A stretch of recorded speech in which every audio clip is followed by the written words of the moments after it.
Depuis 1960 à nos jours, le Sénégal tarde à se développer. Nous avons constaté les mêmes problèmes et les mêmes difficultés pour changer ce mode de gouvernance. Ce 24 mars 2024, les Sénégalais ont choisi un nouveau président, Bassirou Diomaye Diakhar Faye. Cette victoire éclatante, qu'attendent réellement les Sénégalais face à cette victoire pour changer le pays, pour développer le Sénégal?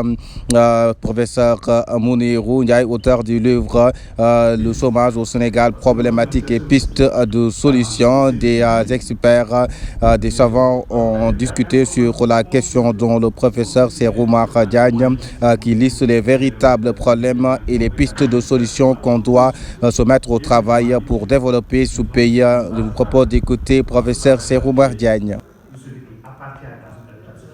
Et de par cette société-là, elle peut influer sur les pays. Sur le secteur, l'État peut créer autant d'entreprises dans les banques d'investissement, les banques de développement. L'État a le devoir de créer de l'activité des entreprises. Maintenant, à un moment où tout a été fait, où l'économie est stable, l'État peut se désengager, c'est ce qui se fait partout. Vous savez, nous devons nous refuser d'importer sans intelligence les modèles qui ne nous appartiennent pas, qui ne nous parlent pas.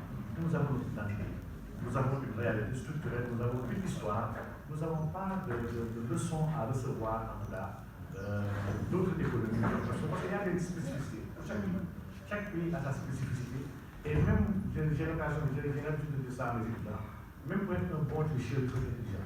Il ne faut pas tricher sans intelligence dans une classe.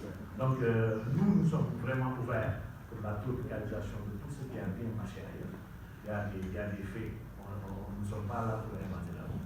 Mais quand même, il y a un travail de choc que les multinationales ont fait. Il y a une dame qui a dit cela sur la force des multinationales, surtout aux États-Unis et dans les anglo-saxons, où des multinationales ont travaillé à infiltrer le secteur universitaire, à donner des financements à des universitaires, à financer des centres de recherche pour qu'ils produisent une théorie, en tout cas, du désengagement total de l'État, du sans-État, mi-État, etc. Donc cette théorie-là, vraiment, ne concerne pas les intellectuels. J'ai l'habitude de préciser qu'il y a une différence entre l'intellectuel et le diplômé. On a beaucoup de diplômés, on a très peu d'intellectuels. J'ai fait un petit billet ce Sénégal pour l'économie des savances. Je parle de la nécessaire hybridation des savoirs et des connaissances en vue de créer des savoirs qui nous parlent aujourd'hui. Parce qu'en fait, si nous voyons l'histoire de l'humanité, les savoirs et les connaissances ont toujours été implémentés, hybridés, pour créer des savoirs nouveaux qui parlent à nous. Aujourd'hui, il y a une rupture, il y a un arrêt de cette réflexion épistémologique-là de nos savants et de nos chercheurs. On est là à se cantonner à des savoirs, pour la plupart périmés, un collègue ici l'a dit.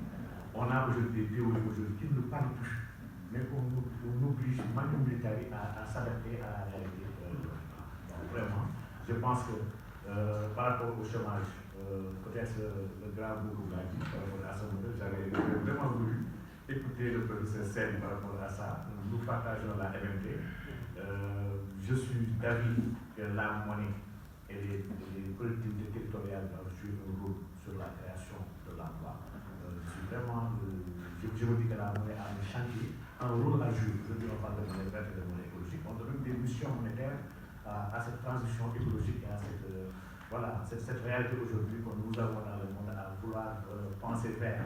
Donc la monnaie est ce moteur-là qu'il nous faut aujourd'hui utiliser pour régler les problèmes que nous avons. Donc je ne vais pas vraiment m'exprimer à l'auteur de ce prononcé, mais en tout cas, j'ai eu beaucoup de notes par rapport aux préoccupations des acteurs qui sont là.